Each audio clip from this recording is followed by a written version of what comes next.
Transmitiendo Radio C4, conectando y comunicando al cuerpo de Cristo.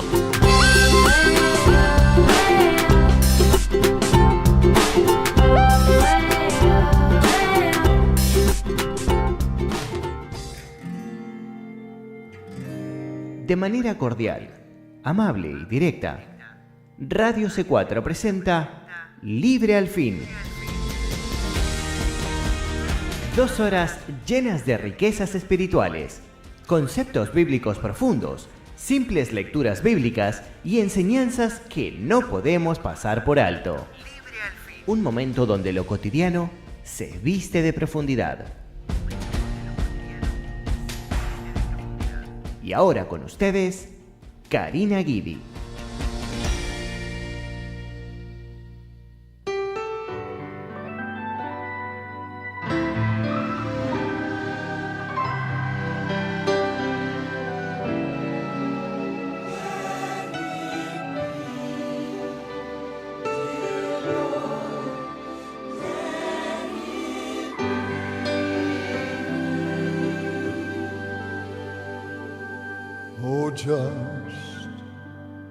Just a closer walk with thee.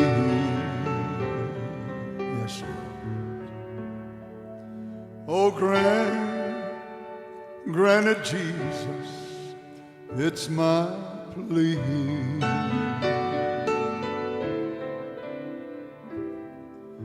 Well, daily walking close to thee.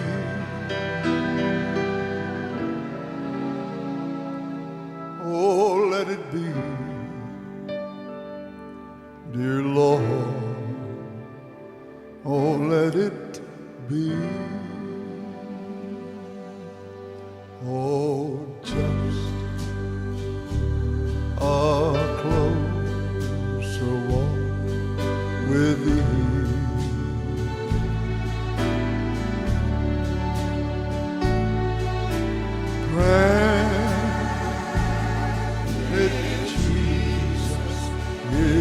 My plea.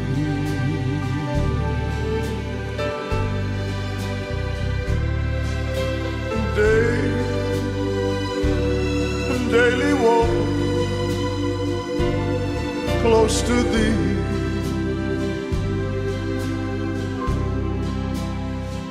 Oh, let it be, dear Lord, let it be.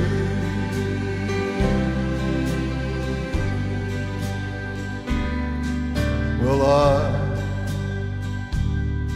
am weak, but thou art strong. Yes, Lord. Well, Jesus, keep me from all wrong.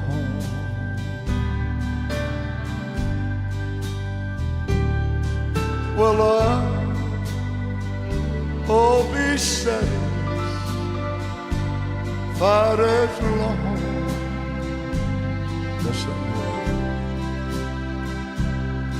as I walk, dear Lord, close to thee.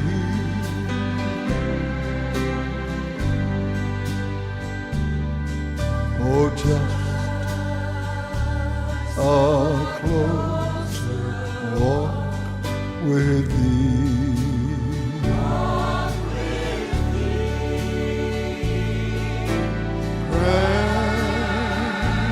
Granted, Jesus, here's my plea.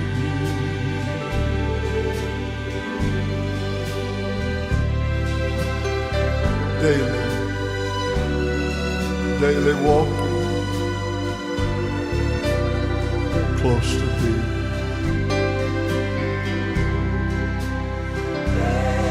Let it be, dear Lord, let it be.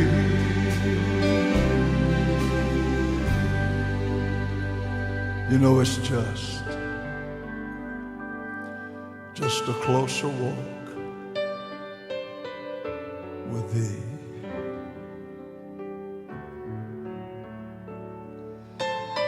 Grant it, Jesus. Here's my plea.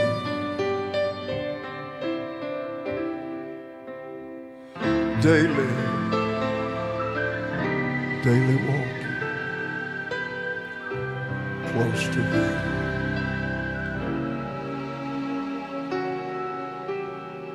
Let it be. Please, dear Lord, let it be. Oh, just a close walk with thee.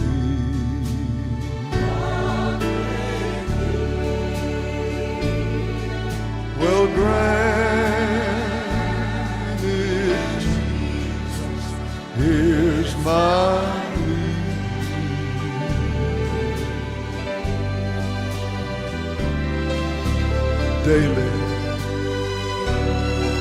Daily walking close to thee. Oh yes, Lord. Let it be, dear Lord. Let it be.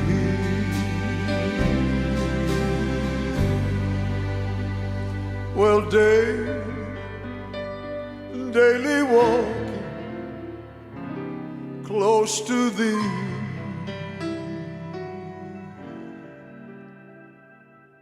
Que el Señor les bendiga, queridos hermanos, hermanas en Cristo, familiares y amigos que nos oyen hoy en otro programa de Libre al Fin.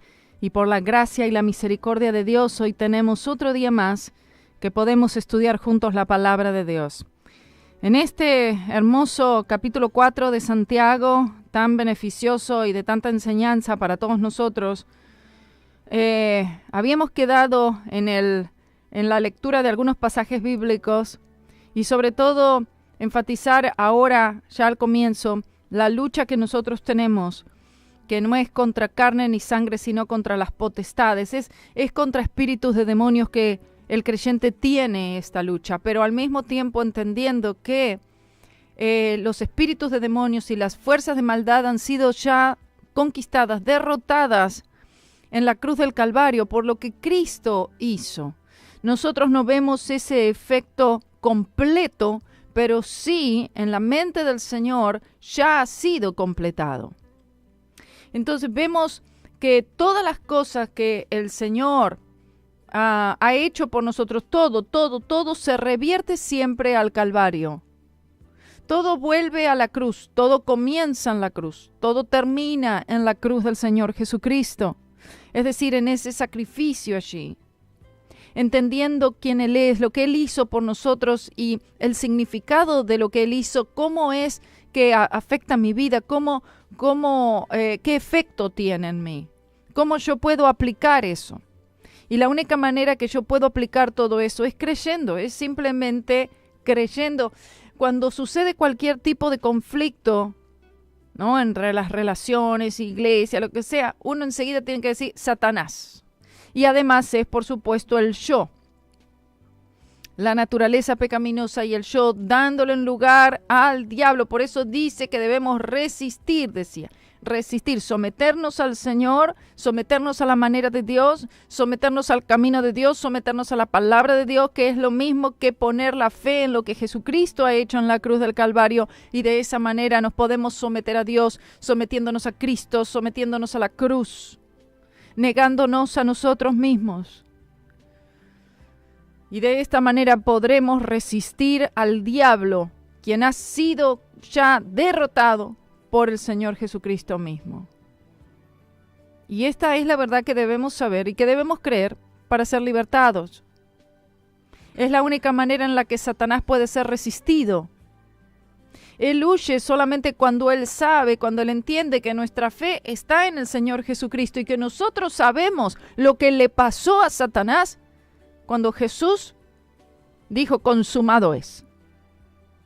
Nosotros sabemos y nosotros creemos en lo que Jesús ha cumplido allí. Y cuando Satanás sabe que nosotros sabemos y entendemos esto, lo que Jesús hizo allí, que fue Él, que no es nada que nosotros hayamos hecho, entonces ahí Satanás huirá.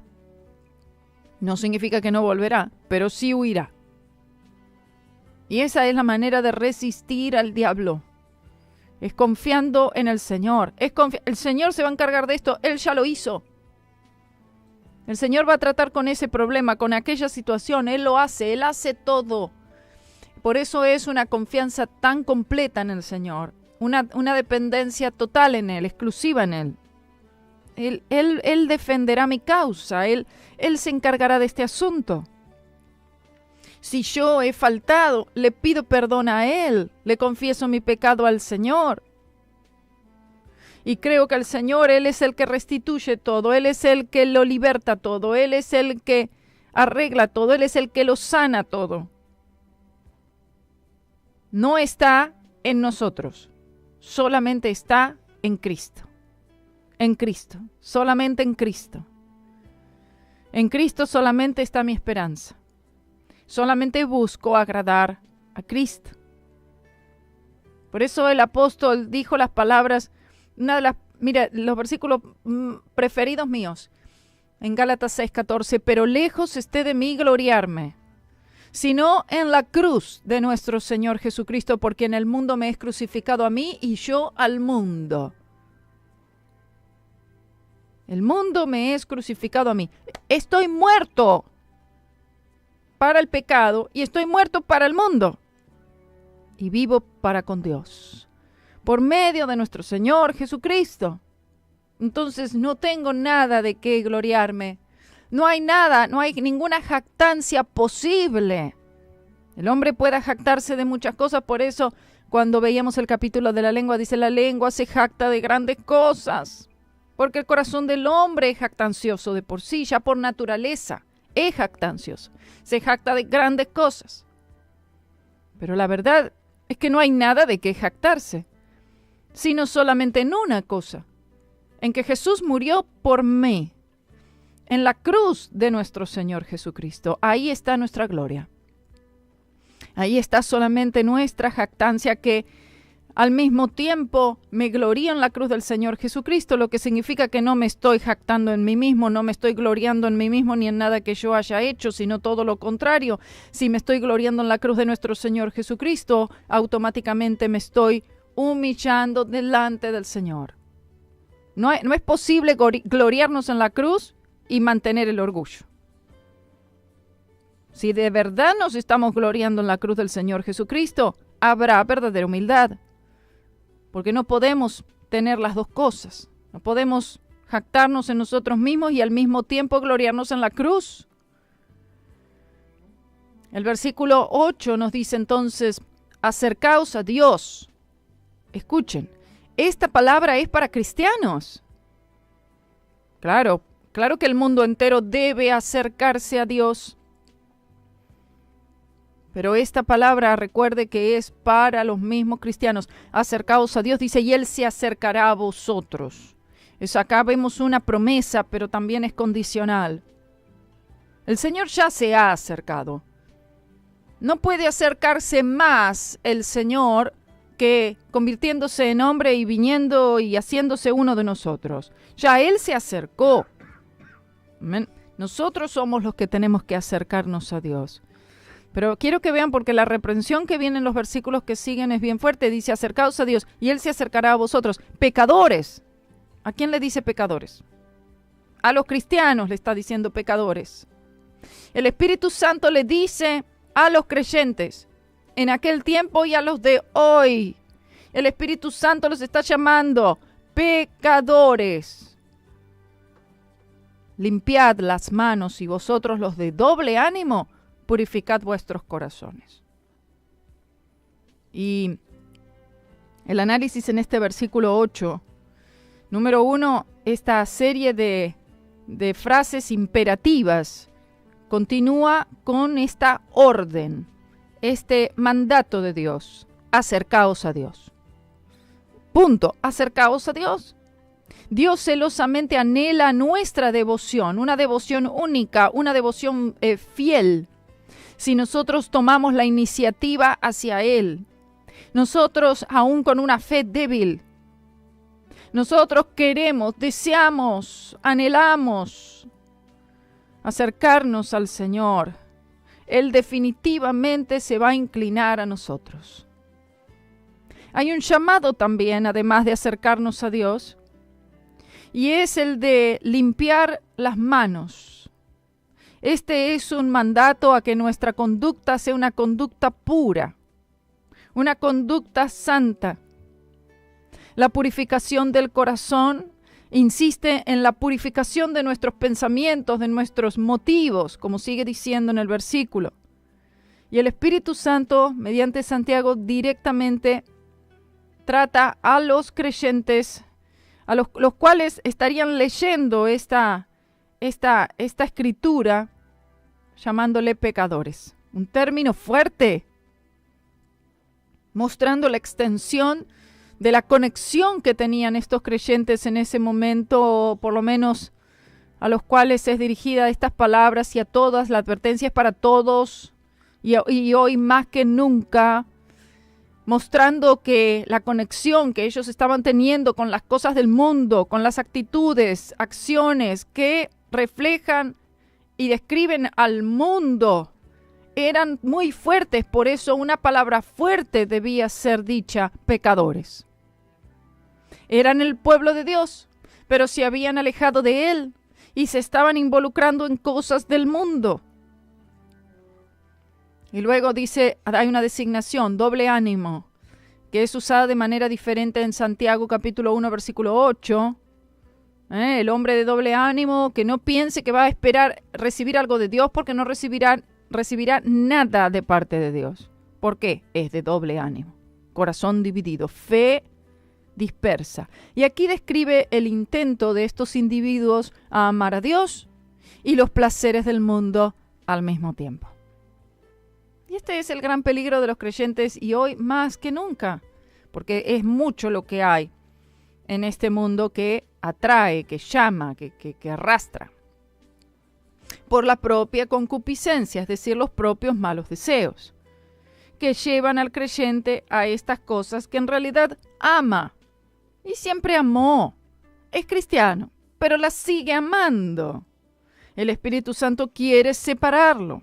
El Espíritu Santo quiere apartarlo para justicia y santidad.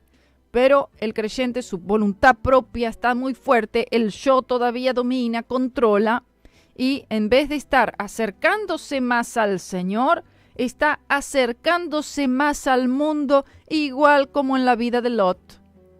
De a poquito, un poquito más al borde de Sodoma, en la puerta de Sodoma, y luego ya era adentro de Sodoma y teniendo un puesto prominente en Sodoma, siendo reconocido allí adentro, hasta un líder. Entonces de a poco es un transitar en el que de a poco, sin que el creyente se dé cuenta mucho, está totalmente inmerso en las cosas del mundo, al punto que está tan ciego que no está como insensible a la convicción, al Espíritu Santo, que está queriendo llevarlo nuevamente a la vida santa, y que sus manos sean limpias, que sus pensamientos sean purificados. Esta primera frase, acercaos a Dios y Él se acercará a vosotros. Esta es una promesa gloriosa, hermanos. Si usted no está viviendo cerca de Dios, entonces es porque usted no está queriendo. Es porque usted no lo desea, no lo anhela. Porque no hay una devoción verdadera. Porque el Señor promete que Él se acercará a nosotros. Y Él siempre ha cumplido esto. No hay ninguna persona sobre la faz de la tierra que pueda decir: yo me acerqué al Señor y Él no se acercó a mí. Eso no será así. Él se inclinará a nosotros. Tenemos que saber de qué manera es que nos acercamos a Dios. Mucha gente dice: ay, necesito acercarme al Señor. Y entonces dice: bueno, voy a empezar a ir al culto. Es bueno, es muy bueno, No es malo, es bueno. Pero podemos nosotros asistir a un culto de vez en cuando y aún no haberse acercado a Dios. Porque pensamos, bueno, me voy a acercar al Señor. O sea, si se le preguntara a los cristianos cómo acercarse a Dios, ¿qué es lo que la mayoría respondería? Diría, bueno, me acerco a Dios consagrándome en la lectura de la Biblia, desarrollando una vida de oración más fuerte, orando más, ser más fiel en la asistencia a la iglesia, o predicar, testificar a las personas sobre el Señor, dar más dinero a la obra de Dios, servir más en su obra, etcétera, etcétera. Estas cosas y muchas otras son cosas que todo verdadero creyente hará. Claro que las hará. El Espíritu Santo quiere que las hagamos. Él las prepara para que las hagamos. Estas cosas son muy importantes. Todos creyentes debemos hacerlas. Yo las hago. Yo quiero hacerlas más aún, no menos. No estamos para hacer menos para el Señor, sino para hacer más, para Él y para su obra. Pero aún así, el peligro es si nosotros utilizamos estas cosas y pensamos que yo estoy más cerca del Señor porque yo hago estas cosas. Entonces las estamos haciendo como son obras, simplemente obras. Y el Señor no va a honrar una fe puesta en nuestras obras. Solamente Él va a honrar una fe puesta en su Hijo amado Jesucristo, quien dio su vida en la cruz por nosotros. Porque dice Romanos 11:6, y si por gracia ya no es por obras, de otra manera la gracia ya no es gracia, y si por obras ya no es gracia, de otra manera la obra ya no es obra. Para simplificar, el apóstol nos dice que todas las cosas de Dios llegan estrictamente, totalmente por su gracia. Es por la gracia de Dios. Todo lo que recibimos es enteramente su gracia. En otras palabras, Dios no tiene nada para vender. No hay nada para la venta. Hoy los predicadores venden unción, venden sanidad, venden libros, venden todo. Por lo que nuestras obras no pueden hacernos ganar nada. Hay dos cosas que el creyente debe hacer para acercarse a Dios. Lo primero es presentar una mente dispuesta y un corazón obediente. Y segundo, debemos entender que todas las cosas que vienen de parte del Señor son a través del sacrificio de su Hijo. Lo que requiere que nosotros estemos mirando hacia allí, poner nuestra fe allí. Por eso dice, puestos los ojos en Jesucristo, el autor y consumador de nuestra fe.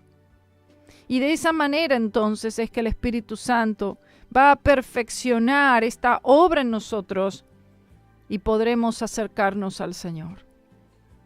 No podemos acercarnos al Señor si no es solamente por la sangre del Cordero. El Señor definitivamente va a respondernos sobre la base de la fe en la sangre vertida en la cruz, derramada por nosotros, todo lo que es una obra del Espíritu Santo. Y entendamos que tiene que ser por la gracia de Dios que Dios se acerca a nosotros, pero Él desea que nosotros le busquemos, que le deseemos, que anhelemos estar cerca de Él, lo cual solo vamos a poder hacerlo por la fe. Las obras, aunque sean muy piadosas y necesarias, no son el medio para acercarnos, sino que serán el resultado de que estamos viviendo una vida cercana a Él.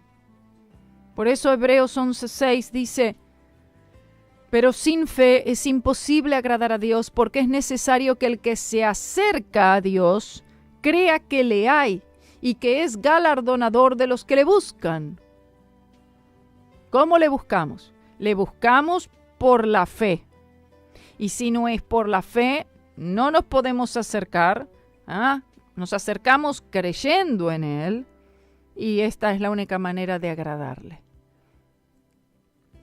La frase dice, pecadores, limpiad las manos. Y nos dice dos cosas. Número uno, nos dice que la limpieza de las manos era un símbolo de inocencia y de pureza, como vemos en Mateo 27:24. Y número 2, además que en ese tiempo el lavado de las manos era un ritual, era una ceremonia antes de comer los alimentos. Muchas tenían limpiarse las manos, pero esto es en el sentido espiritual para todos nosotros. Y el Espíritu Santo vemos que se refiere a estos cristianos otra vez como pecadores. Es decir, están demasiado involucrados, demasiada relación están teniendo con el mundo, con el sistema, con las cosas de este mundo. Y por eso me pregunto yo, ¿cuántos cristianos en el tiempo presente el Señor los llama pecadores? Su corazón está en los deseos de este mundo, en la vanagloria de la vida, en las cosas por las cuales el mundo entero corre detrás. Y los creyentes corriendo también detrás de estas cosas que no aprovechan, que pertenecen al sistema de este mundo. Justamente este mundo por el cual Cristo murió, que aún estamos y Él nos ha puesto en este mundo, pero para que vivamos al mismo tiempo separados del mundo, no aislados, pero sí separados del mundo y de la corriente de este mundo. La pregunta es si estos cristianos estaban coqueteando con el mundo en aquel entonces, porque eso es lo que querían hacer o porque simplemente ellos no sabían de qué manera vivir para el Señor con éxito, en victoria. Yo pienso que eran las dos. Estaban coqueteando con el mundo, estaban coqueteando con las cosas del mundo, pero también quizás muchos no sabían o no entendían de qué manera es que ellos podían ordenar su vida, sus pasos, su conducta delante del Señor. Por eso el Espíritu Santo, usando una declaración mediante Santiago, resistirá al diablo y él huirá de vosotros. Nos dice que aunque no se refería a estas dos cosas que decimos, el no saber de qué manera vivir para el Señor, sería quizás lo que más afectaría a estos creyentes en aquel entonces. Por lo menos hasta que le fuera dado a Pablo el entendimiento, el significado del nuevo pacto, y él pudiera darlo, diseminarlo, explicarlo, enseñarlo y predicarlo en todas las iglesias, y que llegaran todas estas cartas de Pablo sobre cómo vivir para el Señor a través de la fe en Jesucristo.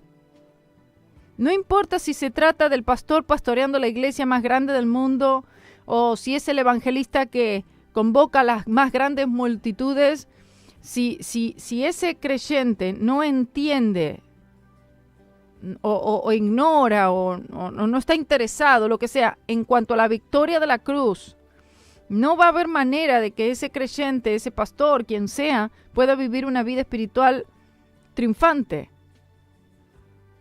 Como se dijo, la limpieza de las manos se refiere a la pureza de conducta y comportamiento, se refiere a nuestro andar diario delante del Señor, la limpieza del pecado que necesita el creyente que se encuentra en el mismo lugar, en el pecador, encontrando a Cristo. Vamos al mismo lugar para encontrar la limpieza. Como cristianos, primero que nada, debemos confesar nuestros pecados al Señor, como nos dice Primera de Juan 1:9. Él ha prometido limpiarnos de todo pecado, limpiarnos de toda maldad. Sin embargo, debemos entender que la limpieza del pecado solamente viene por la sangre del Señor Jesucristo. Porque solamente hay un sacrificio para el pecado y ese sacrificio ha sido la cruz. Cristo mismo entregándose a sí mismo. Sin embargo, la limpieza que necesita el creyente es diferente que la regeneración necesaria para la persona no salva. Y el Señor Jesús explica esto con una ilustración poderosa a Pedro, diciendo en Juan 13, el pasaje está en Juan 13, 5 al 10, pero el Señor le dice a Pedro, el que está lavado no necesita sino lavarse los pies, pues está todo limpio. Los pies representan el andar del cristiano, es decir, cuando el creyente llega al Señor para perdón y limpieza, él no necesita ser salvo otra vez, sino simplemente limpiado, lavado de la contaminación de su acción errónea. Y esto es a través de la confesión de los pecados al Señor. Vamos a una corta pausa. ¿Sabías que puedes escuchar este programa a través de YouTube?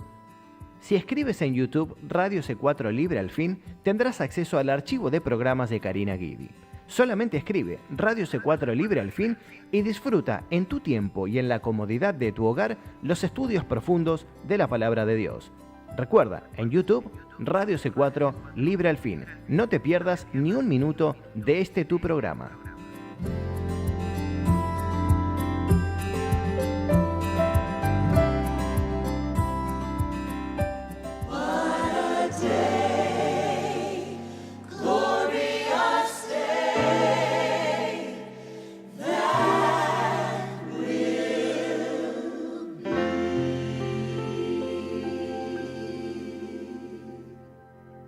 There is coming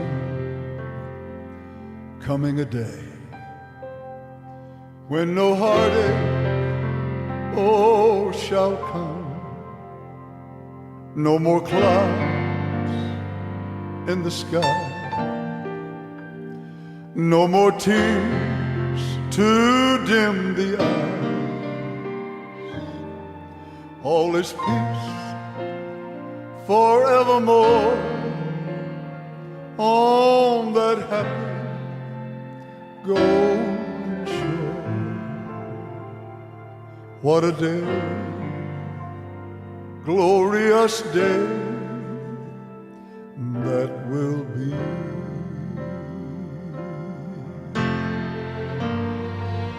What a day that will be when my Jesus I shall see,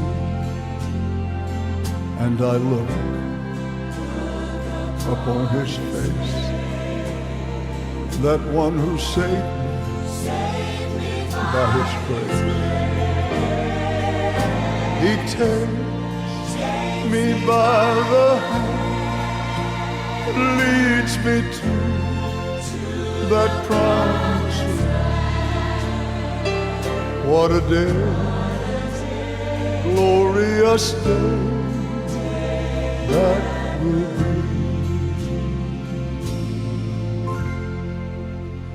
You know, there'll be no more sorrow there. No more burdens, thank God, we'll have to bear. No more sickness, think about that. No more pain. No more party, no more goodbyes over there. And forever we will be, oh, with that one who died for me. What a day, glorious day that will be.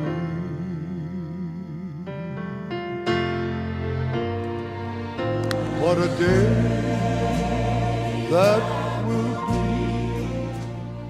when my Estamos de vuelta. Fíjense, este pasaje es hermoso, pero hay que saber entenderlo. Justamente anoche en la clase con los niños, me tocó estar con los niños de 5, 6, 7 años, y este justamente es el pasaje que les enseñé ayer y les ilustré y todo también. Cuando el Señor Jesucristo, Él va, y es la última cena, el Señor Jesús con todos sus discípulos. Esa sería unas horas antes de que el Señor Jesucristo fuera llevado para ser enjuiciado y condenado a la cruz.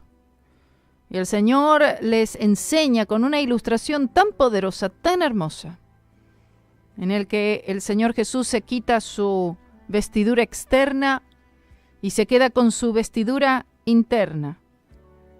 Lo cual está hablando que el Señor Jesús, Él se despojó de su deidad para convertirse en un hombre, para derramar la sangre de su vida por el rescate de la humanidad.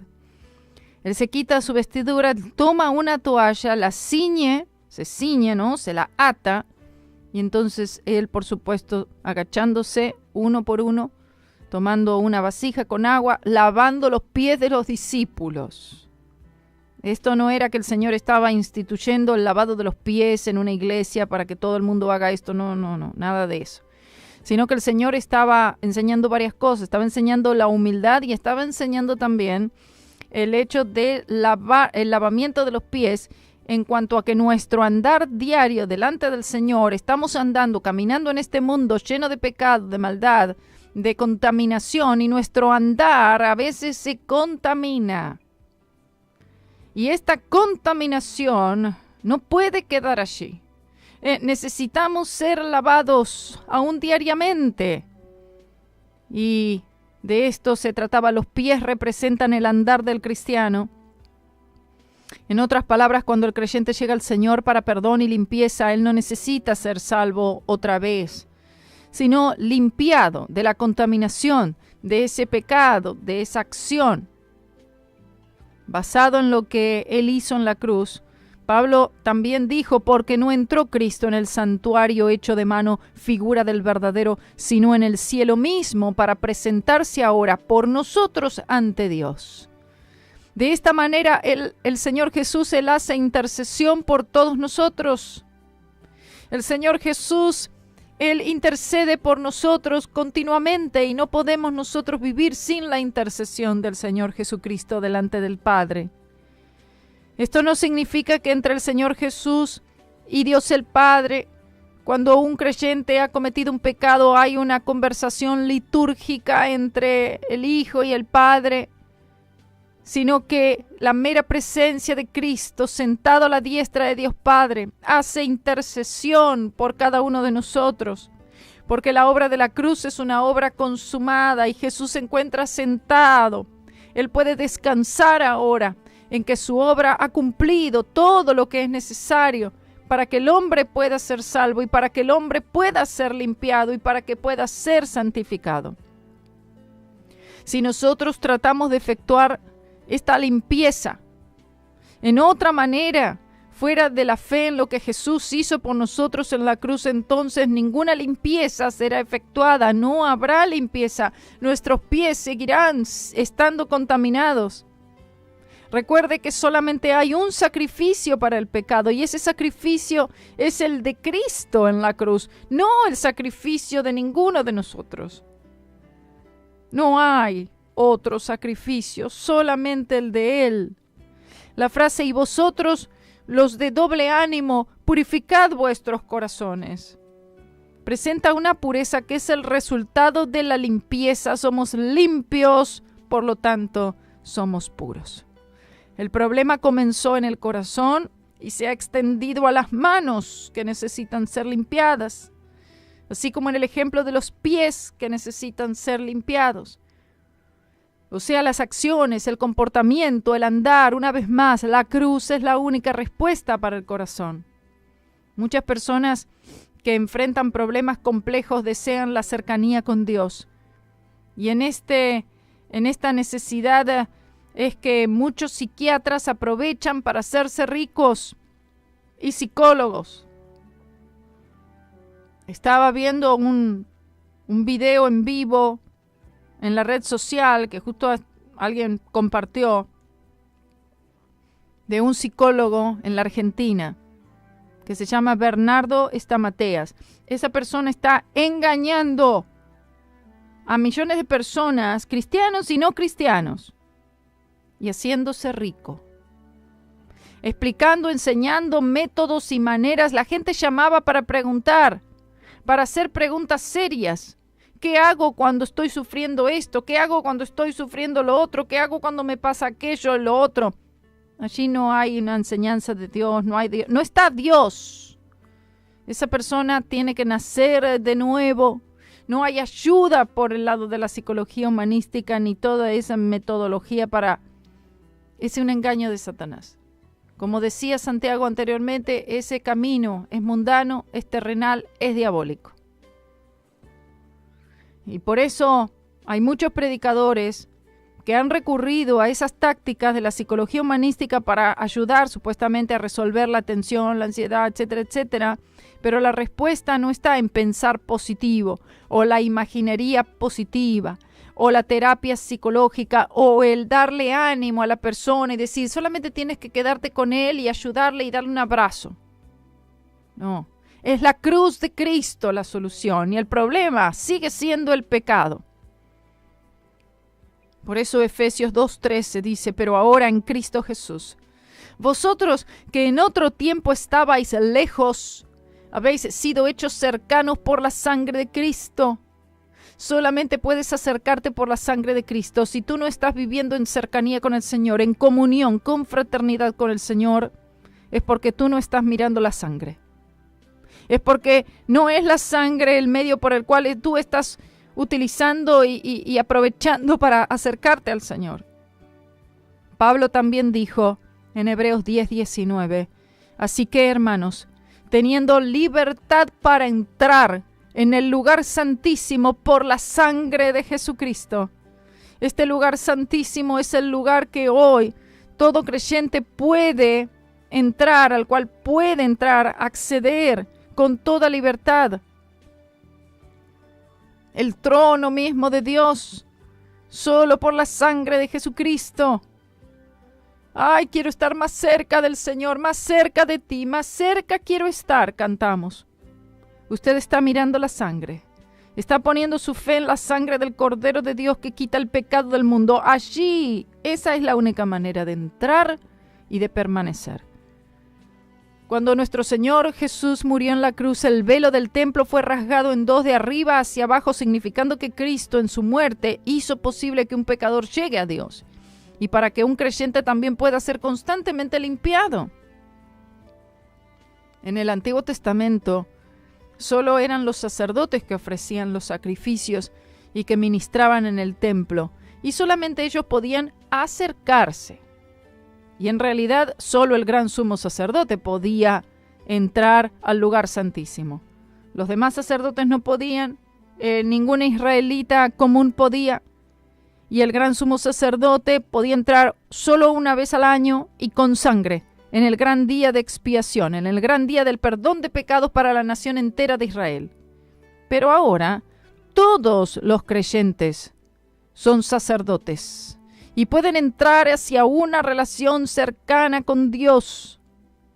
Dice Hebreos 7:19, pues nada perfeccionó la ley, y de la introducción de una mejor esperanza por la cual nos acercamos a Dios. ¡Aleluya! El salmista pregunta, ¿quién subirá al monte de Jehová? ¿Y quién entrará en su lugar santo? El limpio de manos y puro de corazón, el que no ha elevado su alma a cosas vanas ni jurado con engaño. Salmo 24, 3 y 4. Oh, gloria a Dios. Sabemos que este único que ha sido limpio de manos y puro de corazón ha sido el Señor Jesucristo. Y nosotros podemos ser limpiados y podemos ser purificados a través de lo que Él ha hecho. Y podemos mantener esa limpieza y esa purificación a través de la fe de lo que Él ha hecho. Santiago está haciendo un llamado. Santiago está por el Espíritu Santo haciendo un llamado a todos nosotros hacia una santidad práctica entre cristianos, lo que solo puede tenerse por la fe en la cruz de Cristo. Él está rogando que rindamos nuestros corazones, que presentemos nuestros cuerpos como un requisito necesario para la comunión cercana con Dios. Muchas veces hemos sido descuidados, hemos sido despreocupados, hemos sido negligentes en nuestra relación con el Señor, en nuestro andar con Él. Dios ha sido deshonrado por nuestra liviandad, por nuestra mundanalidad. Pero cuando tomamos el lugar de la humillación, de la confesión, de la autoexaminación ante Él, Él está listo a darnos su perdón, limpieza, pureza, fortaleza para todo conflicto. Su promesa es definitiva y Él nunca se retracta. Él dice, si pues nos examinásemos a nosotros mismos, no seríamos juzgados. 1 Corintios 11:31. Él siempre está dispuesto a estirar su mano de ayuda cuando llegamos al final de todos nuestros recursos. Pero hay una manera de ir, y es a través de la fe en la cruz de Cristo, lo cual demanda humildad. El versículo 9 hace un llamado a la iglesia de Cristo, a todo creyente en todo lugar, y dice: afligíos y lamentad y llorad. Vuestra risa se convierta en lloro y vuestro gozo en tristeza. Santiago trata con el arrepentimiento. El verdadero arrepentimiento es un regreso a la cruz de Jesús. Aquello que Santiago le dijo a la iglesia primitiva hace tanto tiempo es tan apropiado para nosotros ahora. Aún estas palabras son básicamente las mismas que el mensaje final dado a Cristo a la iglesia en Apocalipsis, en el capítulo 3 del 14 al 22. Afligíos y lamentad y llorad. Proclama un verdadero arrepentimiento, lo que siempre va a traer la misericordia de Dios. ¿Qué es un verdadero arrepentimiento? El significado literal de la palabra arrepentimiento es volverse e ir en otra dirección. La dirección correcta. Y esto es requerido del pecador que llega a Cristo y también para el creyente que se arrepiente de algún pecado particular. A 5 de las iglesias de Asia Jesús demandó que se arrepientan. Debido al efecto tan mortal del pecado, debido a que muchos creyentes se han ido hacia las cosas del mundo y tienen un corazón dividido, muchos cristianos que desesperadamente necesitan arrepentirse, pero no lo hacen porque no ven esa necesidad. Aunque se les muestre ese pecado, aunque el Espíritu Santo les haga ver por la palabra ese pecado, dicen: no tiene nada de malo. Yo no he hecho nada. ¿Sabe por qué? Porque ellos están engañados. Están dormidos por los poderes seductores de Satanás. Y lo único que puede despertarlos es la palabra de Dios predicada bajo el poder y la unción del Espíritu Santo. ¿Y sabe qué? Aún así, muchos no se despiertan, sino que continúan hacia la destrucción. Pero aquellos pocos que sí se arrepienten y que lo hacen sinceramente, lo que siempre será honrado por Dios, ¿sabe qué? Mayormente no se arrepienten completamente. Es decir, es necesario un arrepentimiento de lo que he hecho y un arrepentimiento de por qué lo he hecho. Este arrepentimiento es en 2 direcciones. Debemos arrepentirnos de lo malo que hemos hecho y también de las cosas buenas que hemos hecho, pensando que esos esfuerzos podían ayudarnos a vencer o pensando que esas cosas buenas podían expiar los pecados en vez de llevarlos a Cristo. El creyente tiene una dirección errónea, una actitud pecadora, algo que sabe que no es agradable al Señor, y en vez de llevárselo a Cristo en confesión, con un corazón contrito, llorar, afligirse, buscar al Señor, lo que hace es reemplazarlo por una obra. Voy más a la iglesia o voy a hacer tal o cual cosa. Eso no va a solucionar la situación. El Señor no limpia los pecados por las obras, sino solo por la obra de su Hijo amado Jesucristo. Alguien una vez bien dijo: una falta de conocimiento es no saber. La ignorancia es cuando no sabes que no sabes. Y debido a la falta de enseñanza correcta, la posición de la iglesia es la de no saber que no sabe. Y la fe viene por el oír y oír por la palabra de Dios. Esto nos dice que es imposible que alguien tenga fe en algo de lo que no conoce nada, o muy poco o nada. Y los creyentes no están tan interesados. Yo no veo muchos, veo algunos, ¿sí? Veo algunos, pero no todos. Los creyentes que yo conozco no están todos tan interesados en el Señor, en la palabra de Dios. No los veo con una devoción sincera a Cristo, un arrepentimiento del cual el Espíritu Santo nos dice que debemos tener. un amor por su palabra. Hay que reconocer que esto no es la realidad. Porque si no, no habrían tantos millones de creyentes siendo engañados en la apostasía. La iglesia necesita volver a la fe verdadera, arrepentirse de todas las direcciones falsas que ha tomado como fuente de salvación y victoria fuera de la cruz de Cristo. Hay cantidades, miles, de cientos de miles de creyentes yendo hacia el misticismo. No se dan cuenta, es la iglesia católica disfrazada, encubierta. Ya el Señor me lo mostró hace mucho tiempo.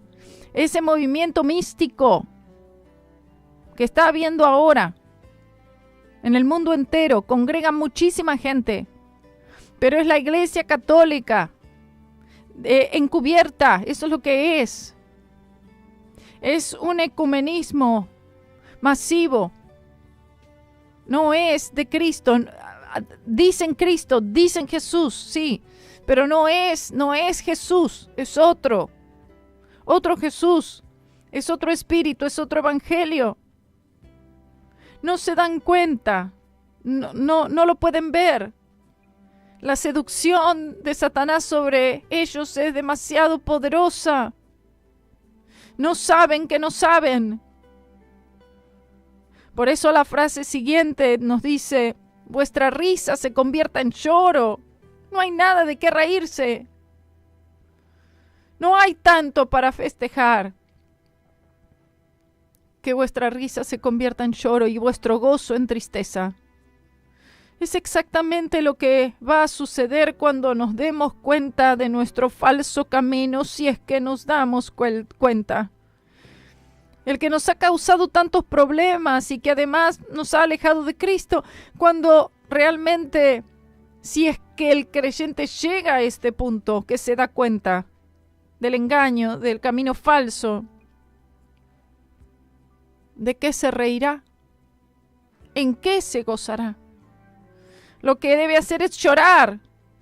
Jesús dijo: bienaventurados los que lloran, porque ellos recibirán consolación. Él estaba hablando de estar extremadamente sentidos por haberse alejado del Señor, sentidos por haberse ido hacia las cosas del mundo, sentidos por la pobreza del espíritu de uno, lo que debe describir a todo verdadero creyente y lo que habla de una dependencia total en la sangre de Cristo. El llanto y la tristeza siempre acompañan un profundo sentido por el pecado. Es decir, me duele tanto mi pecado, me duele tanto que me haya ido a las cosas del mundo, me duele tanto que hay llanto, que hay tristeza. El llamado al arrepentimiento, según nos da Santiago, es debido a que el creyente tiene un deseo ardiente por las cosas del mundo. Por eso el Espíritu Santo dice que debe haber un arrepentimiento de tener un deseo tan fuerte por las cosas del mundo. Llorar y estar triste. No hay nada de qué reírse, no hay nada de qué gozarse. Por eso la frase aquí: vuestra risa se convierta en lloro y vuestro gozo en tristeza. Nos vemos una iglesia entera celebrando no sé qué cosa, cuando la iglesia tiene que llorar y estar triste. ¿De qué? Bueno, esta tristeza es una angustia. Es una angustia, es un dolor causado por nuestro pecado, en la que sentimos angustia porque somos conscientes que estamos mal y porque de verdad nos estamos arrepintiendo. Y entendamos que el pecado no tiene nada de qué reírse, no tiene nada en qué gozarse, no tiene nada de gracioso, nada divertido.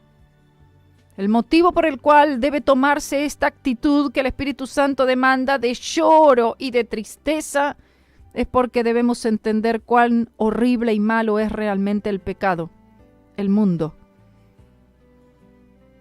Desafortunadamente muchos predicadores modernos no predican como predicaba Santiago aquí.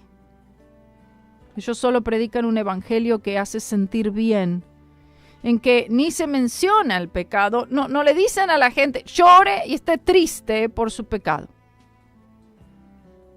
Y estos son ciegos, guías de ciegos, los cuales la palabra ya dice que terminarán juntos los dos en ese pozo. Continúa el versículo 10 diciendo: humillaos delante del Señor y Él os exaltará. Muchos están yendo detrás de ser exaltados. Así se encuentran muchos predicadores, buscan ser exaltados. Miren, puede que logren ser exaltados por los hombres. Puede que logren eso. Pero no serán exaltados por el Señor, cosas muy, pero muy diferentes, pero totalmente diferentes. Si usted está siendo exaltado por el hombre, no necesariamente está siendo exaltado por el Señor. Debido a que Dios da gracia al humilde, dice humillaos. Aquí la forma específica de humillación es por el arrepentimiento por el pecado, de haber cambiado el afecto hacia el Señor por los placeres de este mundo, por aquellas cosas que mueven al mundo, que le gusta al mundo. Y Dios exalta a aquellos que se humillan. Es una promesa poderosa. Humillaos delante del Señor se refiere a admitir tu necesidad. Entender y creer que es solamente Jesucristo, que es solamente por su sangre y que esta es mi única respuesta a mi necesidad y que en Cristo realmente yo estoy completo. El Espíritu Santo por Santiago dice que el humillarse debe ser delante del Señor, es decir, delante de sus ojos. Muchas veces esto se hace para que vean los hombres. Me humillo delante de los hombres para que ellos vean, mire qué humilde es. Mire que se humilló.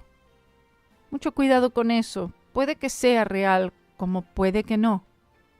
Pero esto Dios no lo reconocerá si no ha sido humillado delante de Él.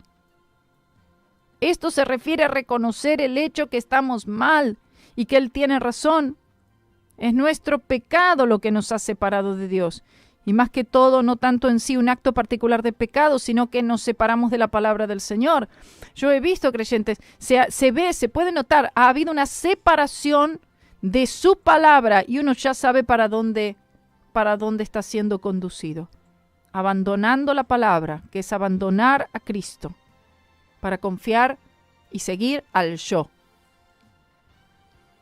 Al no entender la palabra de Dios bajo la luz del sacrificio de Cristo, el creyente se esfuerza en vivir una vida vencedora, que se vea triunfante delante del mundo, delante de la iglesia, de los demás, y por medio de eso y para eso se ocupa en hacer muchas cosas espirituales.